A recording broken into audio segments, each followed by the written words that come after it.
You're listening to an Anazao Ministries podcast.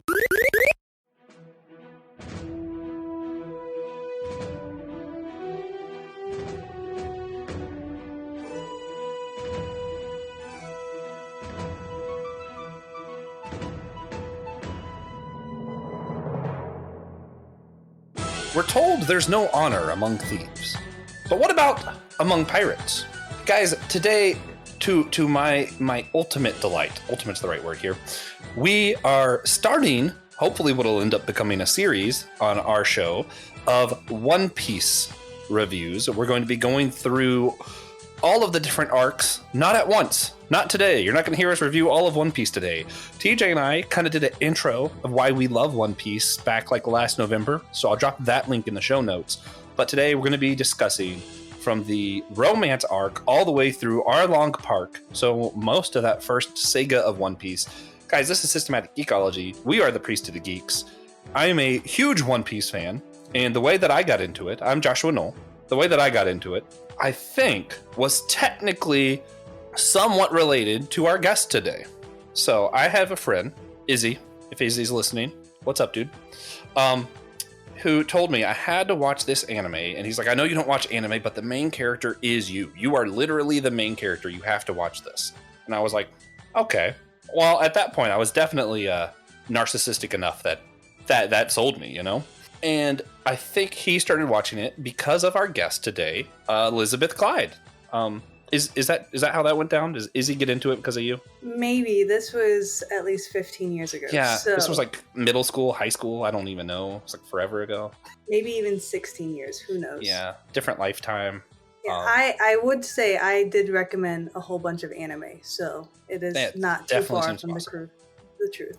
Yeah. I've regenerated since then, so that's my favorite Doctor Who reference is that time that I died and came back, and now I get to say this is my second regeneration. Christian, how's it going, man? We're also joined by one of your other hosts. I'm doing okay, Joshua. Yeah. I got into One Piece forever ago. I was still in high school. It was at that point I was watching Bleach, I was watching Naruto, and people kept talking about this thing called One Piece. It's like, okay, I'll check it out. How many episodes does this have? Well, I'm in the Naruto and Bleach. I can do this too. But I decided to check out the manga first. Guess what my first chapter was? Because I didn't start at the beginning. Well, I start with our boy Whitebeard. His final stand was my first chapter of One Piece. And I'm like, this is amazing. This is an absolute chat of a man. I have to see where this series goes. So I started from the beginning after that. Yeah, we can't talk about that today. Yeah, I'm against crying on air for a podcast, so just goes against my principles, you know. Yeah, there's been a total of 4 times ever that I remember that I've cried during TV, and one of them was because of One Piece. This show is so emotionally rich. The storyline is so complex and well done. From the beginning, there's hints of things that I'm finding now that I'm in like episode 1000 that's still like related. And I'm like, what the crap is going on here? So good. It is so good. If you're wondering why I'm so ADHD today, this is one of those moments.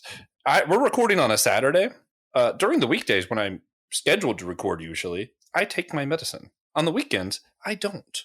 Because the weekends are for fun. So this will be a great one, guys. He's off his meds. Literally. We're going to jump right into this, talking about the first saga. I kept saying first arc when I was messaging you guys, the first arc of East Blue, but really the show is broken up into sagas and then arcs. So this is going to kind of be like 5 mini episodes of Systematic Geekology, because we're going to be talking about 5 different arcs in the first saga, which there's, I think, one other arc after this before it's finished that I just realized there's too much to say. We'll have to do that later when TJ can be a part. Yeah, I'm looking forward to talking about the sagas of One Piece. Listen, sometimes we're just going to do random pieces at a time. You know, it'll be great. One piece at a time. Yeah, one piece at a time. Strong opening. God, that's great. So, that being said, let's just jump to the beginning. It starts with the Romance Dawn arc. Do you prefer me to call you Elizabeth or Pangling on show? It doesn't matter. You can call me whatever. So listeners, if I call Elizabeth Pang, it's just because when I knew her, she went by Pangling, and then I nicknamed her Pang. It's because he's racist and I'm Asian. Yeah, no, that's why. That's correct. Can't wait to get the show canceled. Here we go. So, Pang, could you summarize just that first, like, what is Romance Dawn? What is happening in the story here? Yeah. So we start off long ago. Fun fact, this is over 20 years old, this anime. So in case you didn't feel old, you guys look old. I don't. But I remember back in the day, I'm not wrong. We start with this young lad named Monkey D. Luffy. And all he wants to do is be a pirate because he looks up to this gang of pirates with Shanks, but he's too young. And they always docked in his small little village. And one day he ate some treasure that they looted called the devil fruit, the gum gun fruit. And what the gum gun fruit did was gave him rubber powers. It's like the curse of the sea. By eating this devil fruit power, you gain these magical abilities, but then you are cursed and cannot swim, which is very unfortunate for a pirate. So he ate the gum fruit. He's a rubber man, meaning he can like stretch and like sort of. He's sort kind of like that. You know? I'm just saying, like that way, like as we're talking about him fighting and kicking butt, like he has his gum pistols. He can bullets doesn't affect him, so people are like, oh my gosh. And, Luffy's awesome. Yeah, he's like he's a bad booty. Also, I would say the second tragedy is when Shanks had to rescue Luffy. Oh no! See, before we even get to that, he's trying to find the treasure of King of what's the pirate's name? Gold Roger. Yeah, he's trying to find his treasure, which is known as the One Piece, and when he finds it, he becomes the Pirate King. So Shanks rescues Luffy. Where do we pick up from there, Christian? Let's see. From there, well, we start with Luffy and Kobe on this ship heading out as they're attacked by Alvida and her pirates. As they're taking over this ship, we can introduce Luffy is you that didn't say the beautiful Alvida. Oh, the beautiful Alvida. I'm so sorry.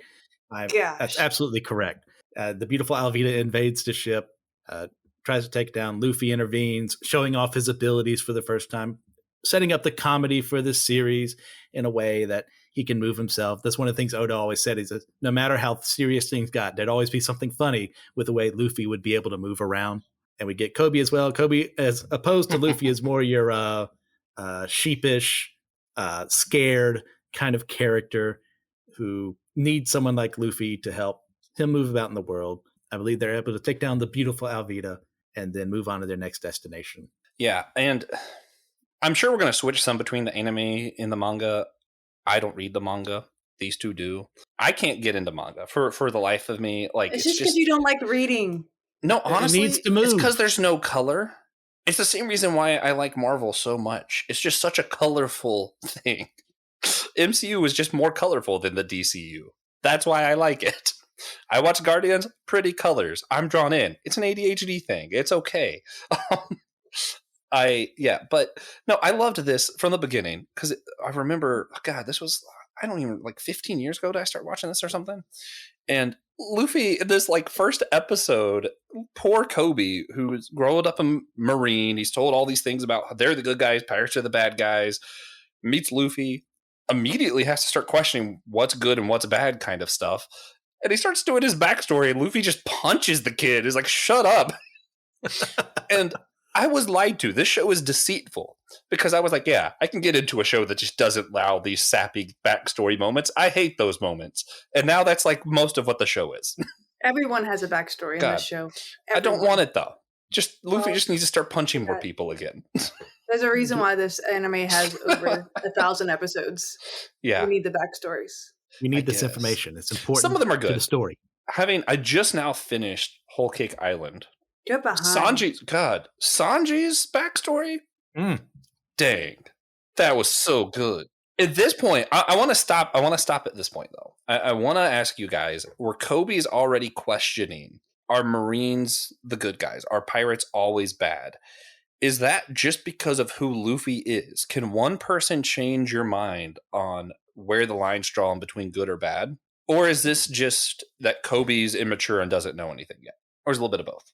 I think Kobe is a little immature. That's not his fault. It's just at that age, he's starting to learn about the world. But as far as like one person being able to change your view on something, I absolutely agree with that. I mean, there's been plenty of times when I've met someone outside of a group I wouldn't normally interact with, and they bring up something that I never would have thought of if they hadn't have said it in such a way. I was like, oh, well, I would normally think this way, but you're bringing it from this point of view.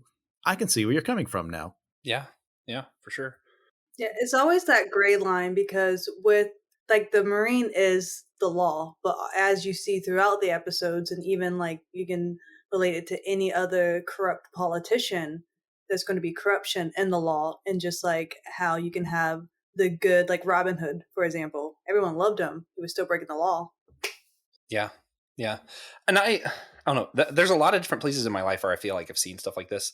One of those things where like, but I'm like, this was like such a proud moment for me. Was I remember in college, there was a friend of mine who's an atheist who, talking to somebody else, said he never believed in altruism. Altruism's impossible. The one exception is Josh, is what he said. And that to me was like such a proud moment that I was like, that is what I believe Christ should look like to people. And that's what I hope I'm able to do all the time. And I know I fail all the time. But that moment I was like, okay, at least someone saw that in me. That was kind of like a moment of affirmation. Then thinking, as I've done like the whole church podcast, another podcast to do with church unity, we interviewed one guy who was a Lutheran pastor who was the most arrogant man we've ever spoken to. And it was like a year before I ever talked to another Lutheran because I was like, these guys suck. And then we had Pastor Will on, who's now a regular part of this show. And I loved him so much. And I learned about his theology and stuff. And he won me over. And now I actually attend a Lutheran church. And it's kind of like, yeah, one person absolutely can change your perspective on a whole group of people. So I think that is a challenge to each individual person to be the person that makes, for a Christian, you might be the only Christian somebody meets, So I think that's like, it's a challenge, but also you will see as the show goes on, Luffy absolutely is unique. Well, and they make a point of that way early on. Yeah, well, definitely way early on, because still part of this arc, we have him interacting with Zoro. And Zoro being a pirate hunter who ends up joining a pirate crew because of what Luffy does for him, and shows him not all pirates have to act this way. And obviously this is fantasy, pirates are going to do what pirate things do in real life, but we can enjoy fantasy and shonen and all this. So that's an important part for Zoro's character, is overcoming his prejudices. Yeah. And this show really does make you like question things, because really for the longest time, the only reason you would consider the Straw Hats pirates is because they called themselves pirates. Like that's it. They had a flag. Yeah. What are you talking about? The flag makes the man. I guess that's it. Yeah. They weren't very piratey. They didn't really loot cities or they ate a lot of meat. And because we haven't gotten to Nami yet, okay? Calm down. Okay, so we're at Zoro. Zoro, the pirate hunter, this feared guy who goes around killing pirates, joins Luffy. What is it that Luffy does that he mentioned earlier? Luffy changes Zoro's mind. How? Oh, easy. You tell him he can still do whatever he wants. That's all what Zoro wants to do. That's why he's he's not a pirate hunter because he hates pirates. He's a pirate hunter because he likes to drink booze and does what he wants, and that's easy bill money. You know what I mean? So he's like, hey, come hang out with me. Yeah. I'll get you your dream to be the #1 swordsman. Like, help me, help you. Yeah. We all, I feel like we all know someone like Zoro. For me, I think TJ is my Zoro. Where he's kind of like, he's along, not because like TJ wanted to be a podcaster or anything, but really he's just like, cool, I guess. Like, sure, as long as it doesn't get in the way of me doing what I want to do, I don't care. And it's just really funny how like Zoro, he wants to be the #1 swordsman, but other than that, he kind of just wants to be free, I guess. I don't know. It's hard to pinpoint what is Zoro's desires outside of just being the best swordsman ever. He wants to drink alcohol and not get lost. Me too. Maybe I'm... Those are great goals. Not getting lost is so hard, though.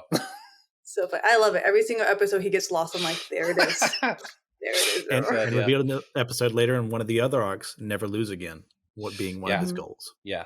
Well, and that's what's really funny too, is like, especially I rewatched some of this for this episode. So much stuff with like Luffy or with Zoro, they get to be like, I don't want to say family, but so when C.S. Lewis describes family love, he talks about how like when someone does something that you used to hate, and you're like, that's just Christian. Christian does that, and like you kind of love that thing that you used to hate because it's just part of them. I feel that way about these characters though. Like now Zoro gets lost, I'm like, Zoro getting lost. Look at that guy. Like been part of my life for 15 years. Like this character is like, I don't know. Okay, so I think that's the end of the romance arc, right? Mm-hmm. And then you jump into where this character, I've felt so many different ways about this character that gets introduced in Orangetown arc. We're introduced to this character that I've come to love and hate, and then love again, and then hate again. Buggy the Clown. We get introduced to Buggy the Clown. He is the first, I feel like he's the first like real villain that the guys face. So let's break down this arc where they're introduced to Buggy. I let her do it last time. Christian, how do you summarize the Orangetown arc? Okay, so Zoro and Luffy have left Kobe behind because Kobe's going to join the Marines. And as they're making their way to this other town, was it like a bird or something that interferes with them? And they all get angry and eventually just end up at this town being beset by the Buggy the Clown pirates and trying to figure out, okay, what can we do about this? While we are also introduced sort of first time in the manga to Nami, and in the anime, she was introduced in the first arc, in the first episode, if I remember correctly, and see her as a thief who's able to steal from these pirates, kind of looking like an almost Robin Hood-esque figure as your first interpretation of her. We learn later on there's a little more than that along the way. That's when she stole our hearts. Yes. Sorry, had to. No, absolutely. And then eventually they get captured. I gotta say, I've never liked Nami. What? Well, I don't hate Nami. I just don't like her. I'm just kind of like, she's there. I wouldn't be sad if she died. We wouldn't be able to get places without Nami. Who needs to get places? Who's going to navigate for him? Zoro? How would we ever get to the Grand Line without Nami? Who cares? Who's going to beat the boys on the head when they do something stupid? I just don't need it. How are we going to prevent scurvy without her freaking trees on the boat? But think about how annoying she is. Think about how annoying you are, and here we are. Yeah, I mean, Christian and I are right here, and you're annoying. We just extended the ton of grace today. Just today. Yeah. You want to talk about redemption? Anyway, I don't know if Pang knew this, but on the show, I'm known as Josh with the wrong opinions. So we have two Joshes. Yeah, there's another Josh that's Josh with the right opinions. I'm sure he loves Nami. But I'll probably like him more. I can't wait to meet him. Yeah. Probably. Most people do. Invite him. Yeah. Can we have a substitution? Call an audible. Tag team. Call an audible. Oh, man. Okay, so we meet Nami. Buggy the Clown his pirates are like terrorizing the city, ruling over the town. I think what really stands out to me is I think this is the first, I guess you see it in like the first arc, but really where it's a little bit expounded on the difference of, quote, real pirates and what Luffy's doing, Yes. Buggy's men are terrorizing this town, ripping it to shreds. Nami's kind of pulling a Robin Hood. And then Luffy shows up and he's like, wait a minute, you guys are being disrespectful. How can you be a pirate and be disrespectful? Luffy just has a completely different mindset of what it means to be a pirate. And he just steps in and he's like, I'm not having any of this garbage. And we're still at the point, this is why I love this first saga. In this one, no one's even comes close to being a match for Luffy. Luffy's just kind of goofing around. He's like, I'll just beat this guy real quick. Everybody's terrified of him. And Luffy's like, nah, I'll just punch him. That's all I need to do, right? Turns out most of the time, yes. That is all Luffy needs to do. Yeah. So how did you guys feel about Buggy at first? Because I know he's had a long story. What's funny is like he just kind of felt like he was just there. But he's had a long story. We get a little bit. We do know that he is in some way related to Shanks. And it's mentioned in this arc. And we see how respectable Shanks is. Like, how could he ever work with someone like this ditz? Yeah. Yes. But yeah, no, he's annoying. He's kind of like the second kid syndrome, trying to like surpass and prove themselves. So yeah. See, at this point, when he's like, I feel like this is how I take it. And yes, I'm getting ahead of myself, but whatever. At this point, he's annoying because he's still like the main bad of this story. But later on, when it's like he should be a nobody and he ends up not being a nobody, then it's funny. So it does change later on in the series, I feel like. And I think you'll gain a better appreciation for when you eventually move forward because he gets the respect he deserves. Yeah, I do know what happens. Okay. I think we'll leave it at that for people who haven't gotten I think that it's far. pretty funny. Yeah. Yes. Okay. So we get past Orangetown And then we get to, at first I didn't like this arc, but I ended up appreciating it later on. Syrup Village arc, where we meet Usopp. Bang, you wanna take this one? I'm just gonna alternate between you two. How would you summarize Usopp's first arc? So Usopp, fun fact relating to Shanks again, but Usopp, his dad is actually also connected to Shanks, which is really fun. So he grew up pretty much by himself, and he is the little boy that cried wolf because he just wanted attention. Mm-hmm. And the whole town pretty much just decided, like, we don't like him, you're a liar, you're a bigger guy than you think he is. Like, he just elevates himself. Very much like Josh, narcissist. Perfect. That's what it previous is. I'm just kidding. Last generation. You said it earlier. I'm just kidding. But, he is really annoying. But Luffy being Luffy and gullible, Luffy eats it up. Like, if Usopp is, can't speak, I have destroyed thousands of islands. I am the king of men. I have this army of blah, blah, blah. And Luffy's like, oh my gosh, you're so cool. And well, kind of like, are you kidding? But Usopp, I would say, is one of the keys to the Straw Hat crew. Because if it wasn't for Usopp, he had a little love affair, not really, but kind of, but little romance in the shonen world with one of the heiress or pretty girls there, and throughout this big battle scene, and rescued her and wanted to show all things. That's how they got their first ship to sail everything. So Usopp is very important, but I would say he's more annoying than anyone. That's true. Usopp is also annoying, but he makes me laugh at least. Nami doesn't make me laugh. He's the sniper. So we have Zoro, the first mate swordsman, Nami the thief, Usopp the sniper, but he doesn't have a gun. David and Goliath, the whole yeah, exactly. He is the oh man. So I think this is a good point to stop for a minute, where we have some of the main crew in the ship. We finally have Going Merry. I love the ship. Later on, when they change ships, I get very upset. I like the new ship too, but I was still very upset. Going Merry is such a great design. Have you seen the live action remake where they actually built Going Merry? Mm-mm. They built you talking about the Netflix one that they're making right now? Yeah. I have not seen the ship yet. God, it looks so good. Like, I'm like, okay. It looks very different from the anime, but it still is like, yes, this is what I want out of life. Thank you. If I had unlimited resources, I would have built that myself. I mean, for as wacky a series as One Piece is, it's going to be hard to translate to live action anyways. Yeah, I am so I don't begrudge them for that. Yeah. I'm cautiously optimistic they'll pull it off. But after Cowboy Bebop, I'm also a little upset. So we'll see. Yeah, I've heard bad things. I don't watch Cowboy Bebop, but I've heard bad things about that live action. You should watch the anime. I really don't watch live actions. Especially, did y'all watch the live action of Death Note? Oh gosh, help me. I don't know. I'm just saying live action's a no-go. But I heard the live action Prince of Tennis was pretty dope. But I haven't watched it. I heard it was great. I haven't seen that. Don't know.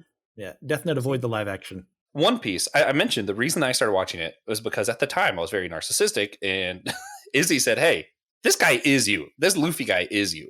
And as I've continued to see the show, I do see a lot of myself in Luffy, but I also see a lot of what I hope to be in Luffy, if that makes sense. Where I'm at now, I'm trying to do this without spoilers. We just see in a part where he's willing to give up his entire mission to become king of the pirates just for one guy who's part of his crew. He's like, you know what? For your honor, for your respect, for who you are, nope. I'm willing to give everything up and wait on you because I care for you. Luffy's incredible. The whole way through, it's respect, it's honor, it's all of these things. But also, I think what sells me on the series and on Luffy, and what I like to think of myself as, he's very carefree. He's got a lot of joy. He's having a lot of fun out here being a pirate, beating up other pirates. He's enjoying himself. And like when stuff happens that everybody else gets really stressed out about, he kind of laughs. He does this like, like he just thinks it's funny. And that's what I love about Usopp. Like whenever they do find out he's lying about some stuff, I feel like Luffy just thinks it's funny. Like Luffy doesn't care. Luffy's like a good one. And even so, some of the stuff that Usopp lies about to Kaya eventually becomes true in the series later on. Which is even better. So I do want to get to, though, is that like, I think that's part of, to me, I feel like that's something the church often forgets and overlooks is A, that the Bible tells us to have joy, but B, Jesus was also very much carefree and filled with joy. And then, like, we see all these reiterations, with one exception of when they show Jesus on film, he's not very joyful. He's very stoic, you know? The one exception I think of is like when you see the disciples and Jesus together in, what's it? Is it the one where it's like the Roman guard trying to figure out what happened to Jesus's body? You know what I'm talking about? Watched it. God, I wish I knew what I was. Usually, Jesus appears very stoic, but whenever you read the Bible, he's kind of very carefree. He's enjoying. He's having a good time. And what I love, children. What I love that Jesus does, turning water into wine. Yeah, now we're talking. You know, I had a pastor once, whenever he introduced me that I got to guest speak at his church, said, Jesus turned water to wine, but if Josh was there, it might have been rum. I'm like, yeah, he's got a point. Stick it to our pirate theme.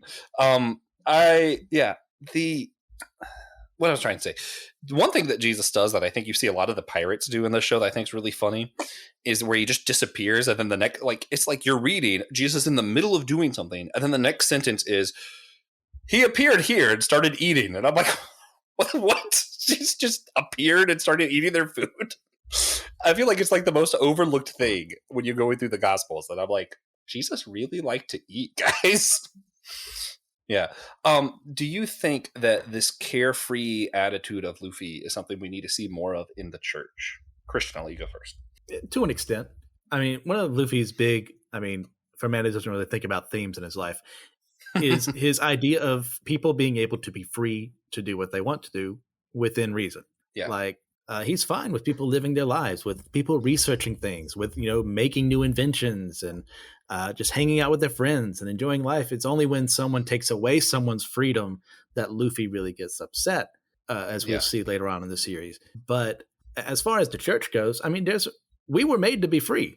That's you may have life and have it abundantly. That doesn't mean we all need to be sticklers for the rules and, just hiding away from everyone else and denying ourselves other things because we don't want to be seen as worldly. Like, it's okay to laugh at a joke. It's okay to, watch a non-Christian based movie in the chapel somewhere if you're having an event. Like, we used to do it all the time when I was in a small group in high school and middle school. Like, enjoy these things within reason. Yeah. Yeah. I'm thinking of Galatians 5:1 is like my favorite Bible verse, if you're allowed to have favorites. Depends who you ask. Where it says, it is for freedom he set you free. So now live in that freedom and don't fall again to sin. So it's not sin, do whatever you want, but it is freedom. And that there's an importance put on that in the Bible that I like to stress as often as I can, that I think you do see that as a theme in the show when you're thinking about what the Straw Hats stand for. Peng, did you have anything you wanted to add to that part of the conversation? No, not really. Regarding the church, I don't go to like one of those, like, I call it a Jesus stick in your butt church. You know what I mean? Yeah. That's just how I refer to it. I teach high school, so a lot of the times whenever they hear that I am a pastor's wife, especially, or I have a Bible degree or something like that, I'm like, oh, you seem different. I was like, because I don't have a Jesus stick in my butt. They're like, that's it. So I wouldn't say more of like carefree, because I feel like the church should care more. But like, I know what you mean by like carefree, as in like the judgmental and all that stuff, because I also refer to them as super Christians, the Karen Christians. They're just so quick to like, I know, I love my nicknames too. Yeah. They're just so quick to judge people. And like, it's just one of those things, like, why can't we literally just get together, have fun? Not everything has to be a theological debate. It's actually more refreshing. Like, Jesus literally came and was like, I'm not here for the Christian. I'm not here for like the super religious or anything like that. I'm here for the sick. I'm here for the people who are hurting, the people who need Jesus. I'm not here for, like all the people who think they know everything. Yeah. One of my favorite Francis Chan books, to be super stereotypical homeschool kid, is Erasing Hell. And in that, he mentions how the only time Jesus talked about hell was either to extremely religious people or rich people. And I think that's what I'm getting at with this, with the Straw Hats. Luffy is carefree in one sense, but he deeply cares about individual people. If you wrong another person, Luffy's not okay with that. But other than that, whatever happens to him, Luffy doesn't get stressed out. I think that's how it goes. If they get lost, if they get whatever, Luffy mostly thinks it's funny until he's hungry, which he gets hungry a lot. And yes. I think that's the thing. I know too many people, and this is outside of the church, just in general, who just get stressed out about everything. And you can get into mental health and all that with that. But I do think in general, it is a good thing to learn to be more present and to not stress out about everything if you can. Is there any other characteristics from the crew we've got to so far? So we got Usopp, Nami, and Zoro that you think would be good for us to learn from, just like their personality, like who they are? Well, we didn't talk a lot about like Nami, but like the main reason why she was a thief was she was trying to literally, and I think I'm a little ahead. She's just trying to like help her family. So like we said, like with the Robin Hood type deal. So just like, she was okay sacrificing herself for other people. And so I think with, even though you hate Nami. I don't hate Nami. I just don't like Nami. Whatever. Hate monger over here. Right. Yeah. I just want to kick you out, Josh. Whatever. But even then with like Nami, like I almost got, and we'll talk a little bit, the Nami tattoo that's so iconic down the road. Like that's how much I was like, yeah, let's do it. Because even despite her past and her upbringing, like, we hear about all the time, like I had a tragic life. Oh, my life sucks. And they just wallow in it. But she's like, no, I'm going to change it. I'm going to get it done. Like, I'm not going to wait to be rescued. Even though I don't like her, she's definitely sympathetic. I agree with Nami as well. But I'm going through a sense of guile that she uses across the series of playing people and getting the best outcome for everyone else. I mean, even Jesus calls us to be as shrewd as serpents. And that's something you don't hear preached every now and then because, well, how do I do that? How can I be shrewd? That sounds like I should be evil. It's like, no, like join House Slytherin. My husband's a Slytherin. Yeah, there's nothing wrong with a Christian who ends up in House Slytherin. Ambition can be a good thing if you temper it. But we're all off the track there. But just learn how to be around people and handle them, not to manipulate them, for your own ends, but for others. Yeah. I'll also uplift Zoro here. Because one thing I love about Zoro, and this is just throughout the series, when someone does something that he knows is about to piss Luffy off, Zoro looks at Luffy like, you want me to get him? like it has a very like David and Jonathan kind of feel, or like Jonathan and his shield bearer. That's what I'm thinking of like, you mean finish that guy off? Like Zoro is like, I got you, Luffy. I got your back. Like, yes, he's only here because he wants to be the world's master swordsman. But while he's here, he's got Luffy's back no matter what. Everybody needs a friend like Zoro. Yeah. So we got two more arcs. I think we might be able to pull it off. We'll see. I don't know how to say this. Bratty, I think. Okay. Yeah. The Sanji arc. We meet Sanji, who I have a love-hate relationship with. Fun fact, I tried to get my husband, I was like, you know what? Do you know what's a really pretty name for a daughter? He's like, what? I was like, it's like an influencer. And I kept on like trying to feed him the name Sanji. He's like, why does it sound so familiar? I was like, it's just an influencer I follow. And I tried for like a month. God, that's funny. And then he Googled Sanji one day and I was like, man, that's how much I love Sanji. I have no plans to have children. I just want to, so people don't think that's what's happening here. But when Tiffany and I have talked about it, I kept trying to throw out J names because my dad's initials are JMN, my initials are JMN. Wanted to do it again. I was trying to do Jedediah so I could nickname him Jedi. That wasn't going to happen. So my consolation is, if that can't happen, then the kid's middle name just needs to be the letter D. That's it. That's a bit of a deep cut for everybody, but Monkey D. Luffy, he's not the only D. Just so you know. So we meet Sanji. Christian, tell us what happens here. All right, so we're introduced to this floating restaurant out in the open ocean, basically used as a way for people to just have some good food when they're traveling from island to island. And we find after Zoro meets two old friends of his, was it Johnny and Osaku, I think? They send him this way, where we meet Sanji, who is a waiter and a chef at this pristine restaurant in the middle of nowhere.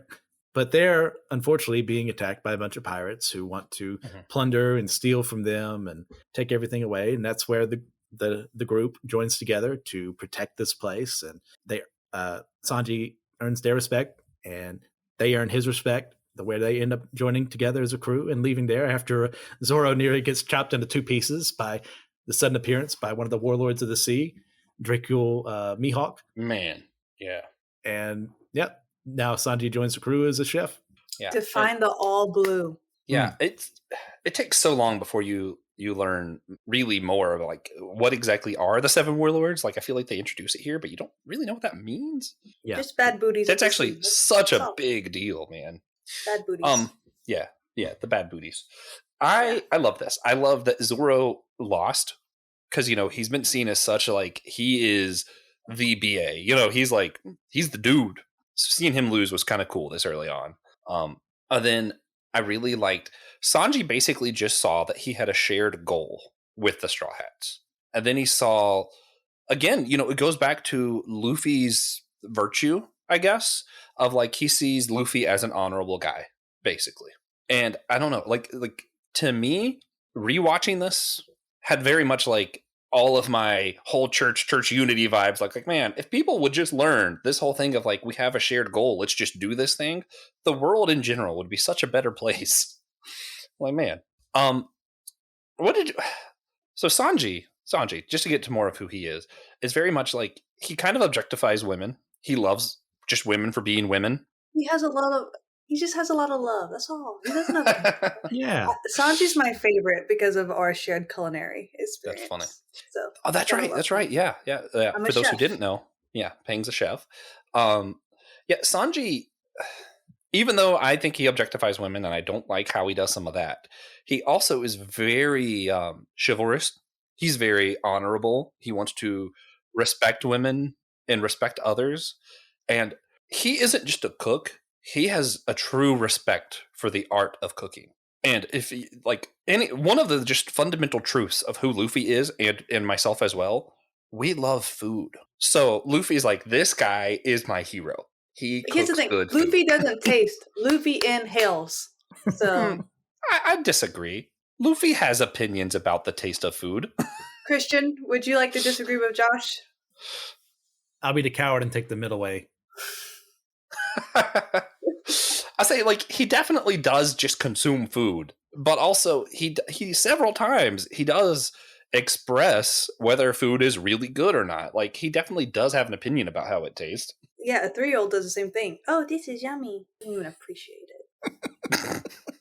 I'm the kind of person that Pang hates, if you didn't know. I will consume all food. That time. Yeah, you spent all that time in the kitchen. Literally, to be fair, though, I cook my food.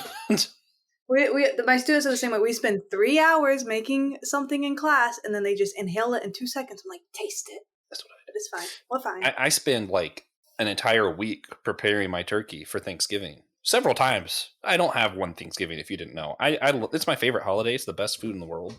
Here it comes. So I have Thanksgiving every weekend throughout the entire month of November, and then sometimes October and sometimes December. I'll spend a whole week preparing it, and then cooking it the day of, and then it's just gone. I'm just gone. I love it. But to me, I consume it with such speed because I can't wait to have more of it, not because I didn't taste it. I'll get to Sanji in a second. I forgot to say that near the end of this arc, that they find out that Nami has betrayed them and stolen stuff from them and is now heading away from them, which will lead into the next arc. Yeah. But as far as Sanji is concerned, I do love Sanji and his growth over time, because you get that whole, he's your standard at the very start. Let me preface that. A pervert who just loves women too much for his own good. But as he grows along the way over this series, he learns how to appreciate them better, how to not be as forward, how to not be as obsessive. Not to say he doesn't lose some of these aspects of himself along the way, but he gets better about how he does it. And as far as having a chef around, please, I need someone who's capable to do that in my life. I don't. I live at a seminary. We have to go to the cafeteria. And let me tell you, that food is there to keep me alive, not to keep me well fed. Yeah. Part of what I love during this part of the series too is that Luffy has in his mind what all he needs for a pirate crew. And chef was on the list, and then musicians on the list. That's way in the future, but it's so funny because Luffy's okay, I need food and I need someone to play music. Luffy's version of a pirate ship is, what is good party? That's what Luffy wants. party his way to becoming king of the pirates. Yeah, and like you mentioned, I like that. What's funny, Pang might not love that. I like that you called it out. Sanji is a pervert, right? He is looking for love, and he just looks very, very hard and very, very wide. Yeah, very hard. Yeah, he's a pervert. Why is the female defending him right now? That's the funniest part of this to me. But all of the characters have their vices and virtues, right? Like Luffy, I mentioned that I like that he's carefree, but he is carefree to a fault. He gets lost. He doesn't know what's going on. He showed his going out to become king of the pirates started by him jumping in a barrel. Dude has no idea what he's doing. And that's part of what I relate to. I relate to his vices where I'm like, yeah, no, that's me. And like all the stupid stuff that happens just because he isn't paying attention or because he's just kind of like, I'll just, it'll work out. That's totally me. But he also deeply cares and values other humans. Sanji, he's chivalrous, but he's a pervert. Usopp, he's a liar, but Usopp loves his friends more than anything. Like all of them have like such deep vices and such deep virtues. Like it's not like they're kind of flawed and kind of good. It's like they're very flawed and also very good. There's a reason I wanted to end on this. Arlong Park, I feel like, is the highlight of what makes Luffy tick. I love this arc. Pang, do the honors. What's the story? You couldn't have this arc without Nami, and you wanted her dead. That's insane. I didn't want her dead. I said I wouldn't care if she died. He wanted her to die in a gutter somewhere, forgotten by everyone, get her name dragged through the mud. Like, this man hates. Professional hater. Joshua Michael Noel. I never said Noel. hate. Hate. Seething from his heart of hearts. His black heart. Jerk. Way to love like Jesus. This is a good thing. We should do this every Saturday. We can. We can just do this us, Christian. We can leave Josh next time. So, Arlong Park. So, back in the day, we alluded to it a little bit with Nami. A group of pirates called, what are they called? They're not fishmen. That's another orc. They're just called Arlong pirates, right? So, anyway. Well, these are the fishmen. Oh, they are? Okay, yeah, okay, got it. I got confused myself. So pretty much a group of fishmen, which is, you guessed it, fish that have man-like qualities. They come and they pretty much take over this whole island of, what is it called again? Orange? What's the island called? These are the Konomi Islands, and specifically at Kokoyasi Village. Okay. So they're pretty much taking over Nami's hometown island, where they just happen to have a lot of orange and citrus trees, which is very important because I love oranges. Anyway, they take it over. They're like, hey, you have to pay taxes. Well, Nami and her adopted sister, Bellamere, that's her name, right? How you say it? No, Bellamere is the mom. Bellamere? What's this? Bellamere is Nojiko. The mom. Nojiko's, okay, cool. Yeah, I can't imagine how you would ever not know, one of the Nojiko. Thousands of characters in this series. No, I know. There's so fault. many. There's so many side characters, but we got the main crew. So they're like, you have to pay a tax. Well, Bellamere only had enough taxes for either one adult or two kids. So the two kids are hiding, and she's like, no, that tax is for my two kids. So right then and there, Nami watches her mom. It's very devastating. Very devastating. But because of that, they raided the house and they saw all of Nami's drawings. So Nami loved to draw the maps of the island. Mm-hmm. And so Arlong was like, ooh, this is valuable. Take her. So pretty much Nami became the slave kind of, or servant of Arlong. Like, she had a choice, but her choice is either to do with them or die. And Arlong, being the crappy guy he is, was like, you can buy back your island for, what is it, like 100 million berries. And that's how we find how Nami is selfless. So she is literally stealing all this money. And that it's usually from like either super rich jackbooties or like pirates. So she's not like stealing from like innocent people. She's stealing all this money for Arlong. And so it kind of opens up, like, this is a very long segment, so feel free to jump in whenever. But it opens up like her backstory of why she is the way she is. And because Arlong knew Nami was about to buy off the island, he got the corrupt Marines involved to pretty much rob her. And that's when Nami is broken. And that's really when we see Luffy's characters of, oh, he's not as carefree as and then the best scene, I think, if any girls want to swoon. So we can talk ship. Like I feel like this is why you guys need a female to talk ship with, because it's not going to happen, but we need to talk about the ship, okay? Because Luffy takes his prize straw hat and puts it on Nami's head, and he's like, "Hold this. I gotta go do business." If this were any other character, I would completely agree. But unfortunately, I think Luffy may be asexual. There's no ship. I'm saying there's no ships, but I'm just saying. But this is he literally chose his prize possession and he put it on her head. So even though it's not romantically symbolic, I will acknowledge it is not romantically symbolic. That shows that that's my family. Like, you do not touch my family. So you would agree with that one. Yeah, absolutely.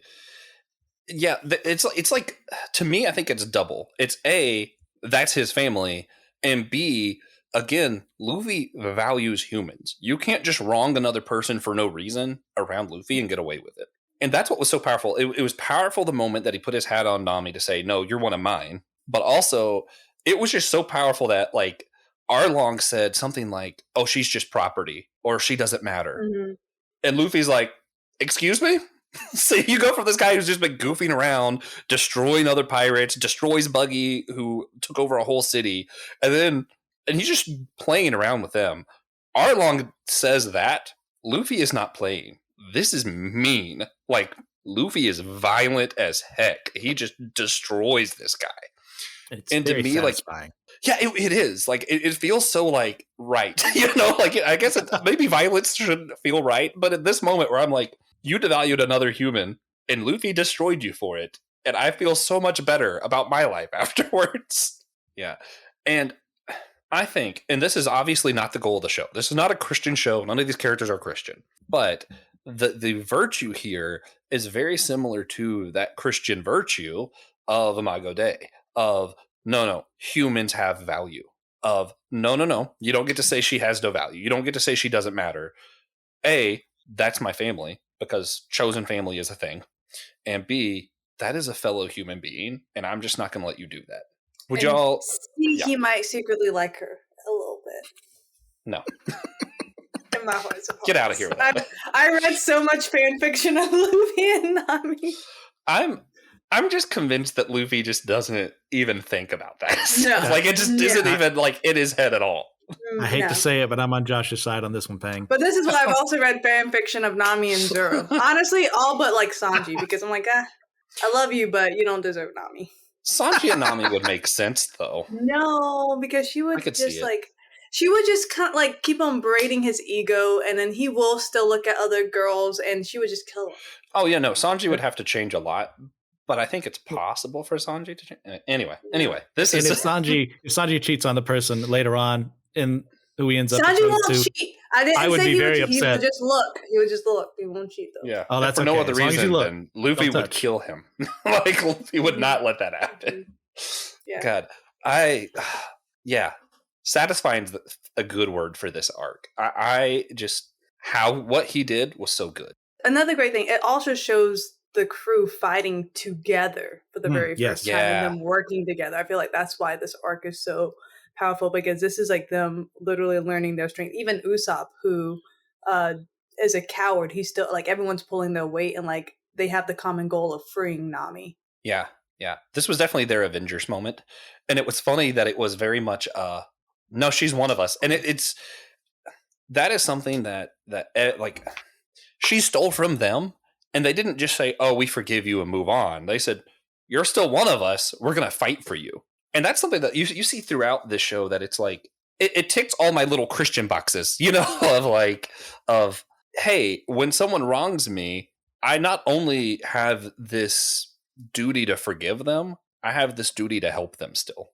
Turn the other cheek, to love your enemy, all of that kind of stuff. And it's just so funny because, like, they would never even consider her an enemy. She just stole from them and ran off. And their immediate response is, we're going to help you, save you. And when someone disses you like that, we're going to defend your honor. I love that so much. And it's something throughout the entire series. Like, you keep seeing these moments where it's like, hey, you just said you're going to leave and that you hate us now and all this stuff. And you know what? My response to that is, I still value you. I care about you. And I'm not leaving because I'm calling your BS. You know, like, they're always there for one another, even when it makes literally no sense at all. Let's not forget the most important thing that happens in this arc, and that's a name drop of Jinbei, who will not appear. I had to look this up. Will not appear until 459 chapters from this moment.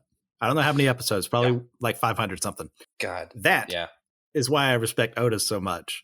As a writer, someone who likes to set things up from the first chapter of the first book you read to something that's going to happen, 10, 20 books later. I love that you can do that.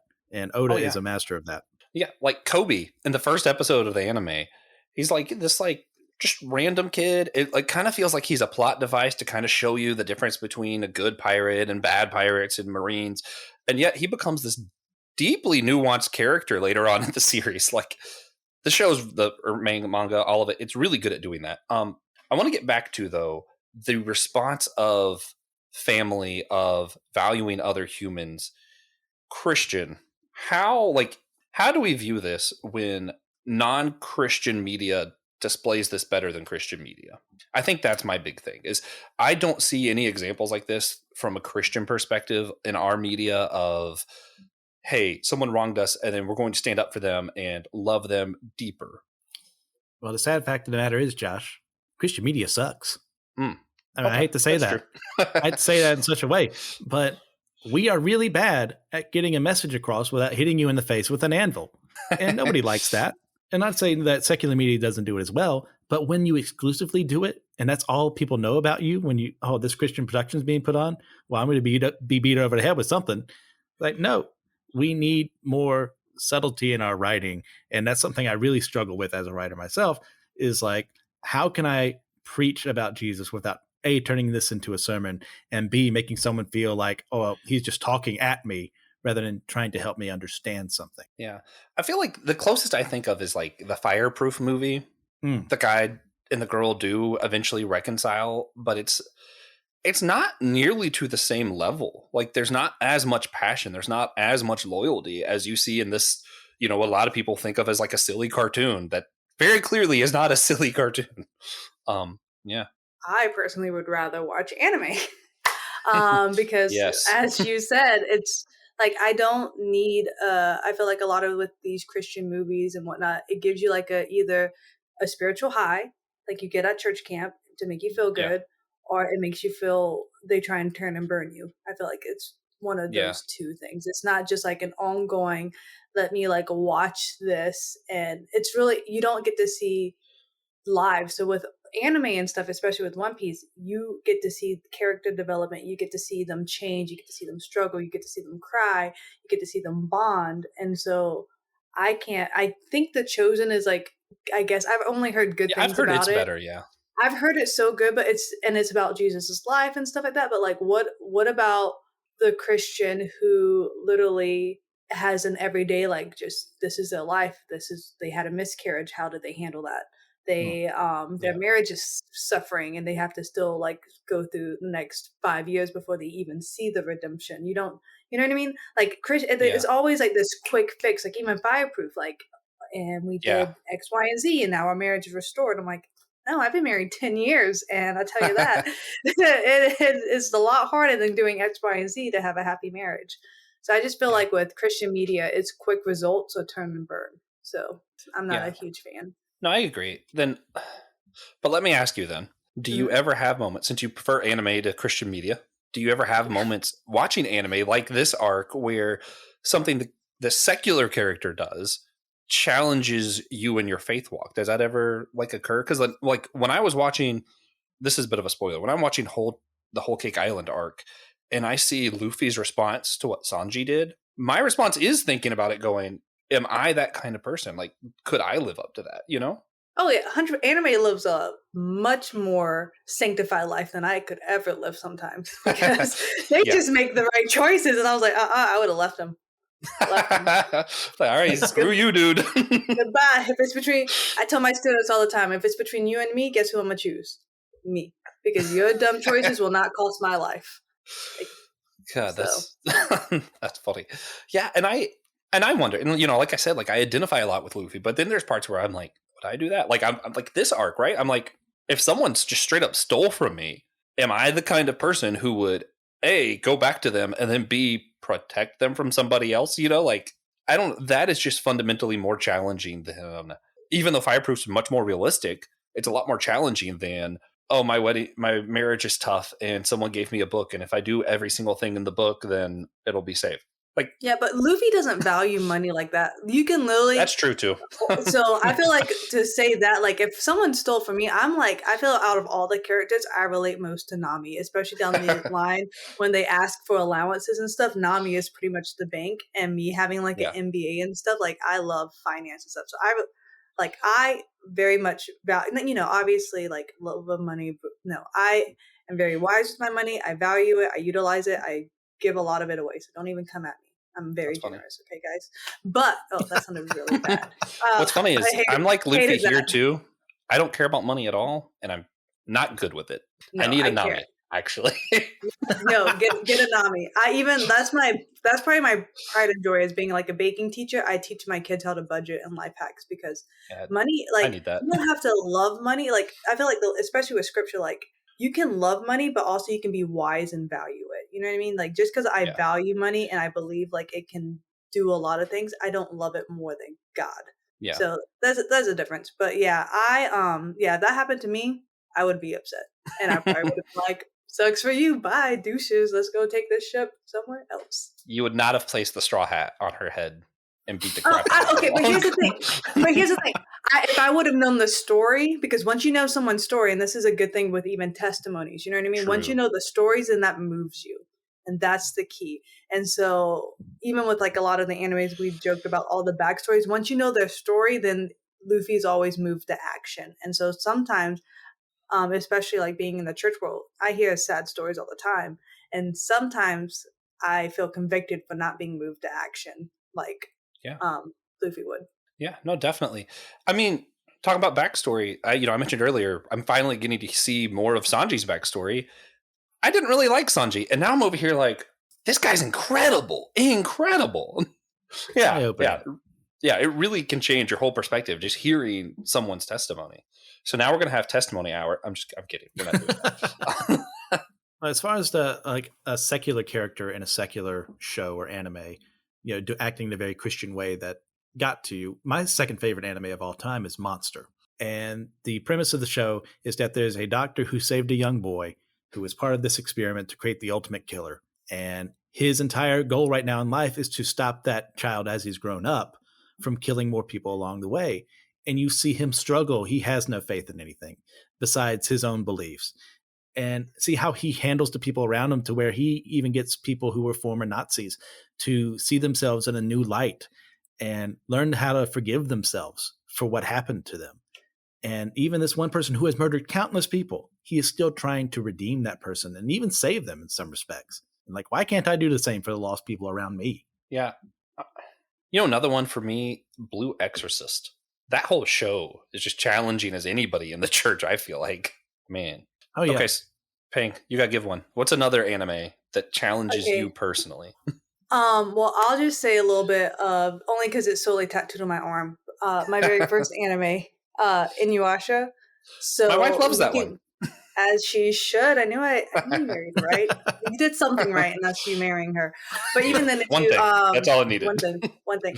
But just one thing, like Inuyasha really signifies, especially like with the past couple of years, like he's a half demon, and that was not okay. So he has no place. He doesn't have a place for the humans. He doesn't have a place for the demons. So he has to make a place on his own. And so oftentimes, even with like the racial situations that can happen, sometimes there's just such a divide of like sides, whatnot.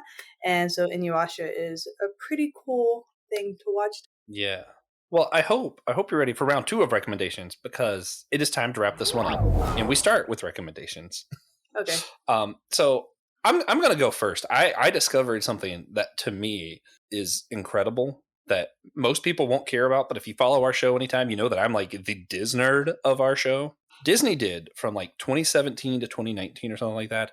I was in my accident around this time, so I was mostly not conscious, which is probably why I missed out on this. They did a series of comics called Disney Kingdoms, and there's one that's like the series behind the I can't think of it, the railroad ride at Disney World. There's one that's the story behind the Tiki Room. There's one that's the story of the haunted mansion. I started with the Tiki Room. These are good. I don't know why these got overlooked. These are great. I love them. So if you get a chance, check out the Disney Kingdoms comics from like the 2017 era.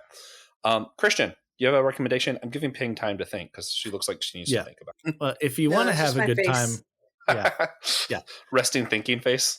If you want to have a good time laughing at how someone can reinterpret One Piece, and unfortunately it's an orphan series because it's been a while since it's been updated, but Non-Piece is the abridged series of One Piece. There's only like 9 or 10 episodes. And let me warn some of you, it can get a little crass sometimes. And I actually enjoy it for that because it's one of the few shows that's ever made me laugh at scatological humor. And it is so bonkers and crazy and fun. Like it really, like it destroys the premise of One Piece, but also like pays tribute to it at the same time. It's very funny. Go check out Non-Piece. All right, I'm going to recommend only because I'm very proud of my tattoos, but also I'm about to get this one in next week. Fairy Tail. If you love the bonding of One Piece, if you love a family, Fairy Tail is probably my favorite anime. And I say that not too lightly because there's so many out there. But Fairy Tail, from beginning to end, like it's literally a bunch of misfits coming together for a family and kicking booty. And I cried when it ended. Like I just cried because I just cried because I'm like, this was so well done. And like, I felt like there was a chapter closed with my family. And I'm like, wow. Man. And I'm not a crybaby. Okay. Some people like, I cry at like sad puppy commercials. I don't do that. Just saying. But man, that arc that Christian started with Whitebeard, man, how do you start there and not like, I don't know. So you saw what happened? I started, that was my first ever chapter. I don't know why I did it that way. I was a dumb high schooler. Yeah, I can say I have not, like, great. I just said I'm not a crybaby, but like that thing I didn't cry. Mm-hmm. I did. I grieved. Like, yeah, I didn't pick the series back up for a while. Like I was like, I want to. I love this show. But I was truly distraught. Yeah, you had to have time to grieve. I get it. Yeah, no, I really did. Like I had to go through the whole process. And if you want to talk more about that arc or other arcs of One Piece, you can go to our Discord. We have an anime channel on there. We'll be glad to talk to you about One Piece literally anytime. That's part of why this show was so disorganized. We are very passionate about this show and could just talk for hours about whatever topic happens to come up that's One Piece related. It's a thing. We'll also be doing more of these where we'll go through the other arcs starting after our long arc, which will be tough because it just gets more intense as the series goes on. So you need to be paying attention. Do one very important thing for us, and remember that we're all a chosen people, a geekdom of priests.